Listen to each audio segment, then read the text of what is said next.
जय जगन्नाथ सांग मैंने welcome to my mini vlog. तो ये वीडियोटी बहुत पुराना वीडियो तो जेहेतु मत समय टे मिल पार नाला तो मुझे पोस्ट कर पार नी। जब मु राजस्थान प्रथम प्रथम गाँव को जाए शाशुघर को तापर वीडियो तो मु मो घर को जाऊर वीडियोटा तो घरे मु पहुँची जाइली जब तो घरे एमती रोषेईबास कर बहुत हालिया लगुला। तापर एमती बसी था एबे कौन ना जब गाँव में जानते ना जो आसती चुट्टी माने नहीं जिनस दिखती सी आसिले आमर गाँव में गोटे मजा तो आम एमती जा पाखे किसी जिनस देखा देखी कर जिनस रखुलु।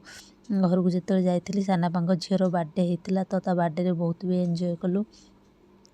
आ ये जो ट्विन्स दी जन देखुंत मो दीदींकर दी पुओ कहीं जिते मु घर को जाइली तो मोर दीदी दुई जन भी आसते तो ये दी जन हेले तांको पुओ दी जन ट्विन्स देखु से केंदी माडगोल होचंदी। एमाने कोरापुटरे रुहंती केतबेले छुट्टी मिलले ही आसंती कहीं तांको मामा बाबा दुई जन जॉब करती तो तांको सेते टाइम मिल पारेनी। ये हूँ आम माने दांडटा आ दांडे आम दुईटा बड़ बड़ टगर गछ अच्छी आईटा आम चौरा आउ ये जो घरटा देखुं आम घर आ भीतर किसी वीडियो कर पारनी बस जब गाँव को जीवी समय मिल आपण मानक निश्चिंत देखेबी। तो यहाँ आम गाँव रास्ता आम फ्रंटटा आउ सेपटे सब पख पड़ोशी घर सब एमती रास्ताटा ही बड़ लंबा रास्ताटा आम गाँव बहुत बड़ गाँ आ मुझे फुल वीडियो भी करनी कि गाँव वीडियो ब्लॉग छाड़नी। तो जहाँ भी होना कहीं गाँ सब गाँ मो गाँ को बहुत मिस करे गाँव में जिते किसी छोट बड़ फंक्शन हुए तो मोर बहुत मो गाँ कथा मन पड़े। इविन एबे भी मोर गाँ कथा बहुत मन पड़ी कहीं जो घरे जो जगार मु 25 वर्ष बीतैकिना आसी ताकू भूलिबा एते भी सहज नुह। तो एबे आम झी आसला भी भौणी झी तो तार मोर फूल तोलुलु ये वीडियो भी आमर गोटे भाई हम करदे कहला दीदी तो यूट्यूब चैनल आगु अपलोड करूँ हेले मते समय तापर मो झील टिके काम रहीगला तो झील कम मुझे वीडियो अपलोड कर पार नथी।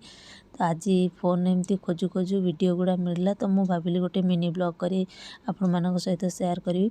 आम गाँ बहुत सुंदर गाँटे तो ये गोटे मंदिर पूजा कलश शोभा यात्रा चलता तो मु ता वीडियो भी किसी से उठे देता तो छाड़ुची आपण मैंने देखु आम गाँ केमती कौन लगुच कमेंट सेक्शन में मत निश्चिंत कहतु।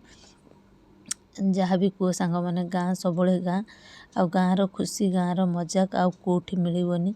मुझे तो राजस्थान जयपुर में रोचे फिर भी मु मो गाँ को बहुत मिस करे आ मो गाँ को बहुत भल पाए आ बेसी मन पड़े जिते बड़े एमती गाँव में किसी फंक्शन हुए से टाइम में गाँव में न रही पारे। आउ रिसेंट एबे कथा कहूँ एबे आमर गाँव में कई नहांती घर आमर बंद पड़ी तो बापा माँ भाई भाउज समस्ते पुणे रे रहउचंती तो एबे इच्छा कले भी आ गाँ को जाई होनी। आउ जिते बेले सब पूजा फंक्शन हुए गाँ कथा बहुत मन पड़े एमती केते खुशी मोमेंट गाँव में बीती गाँ सब माने कौन कहि सांग मैंने आपड़ बुझी पारुथिबे मो फिलिंग्स ताले बुझी पारे।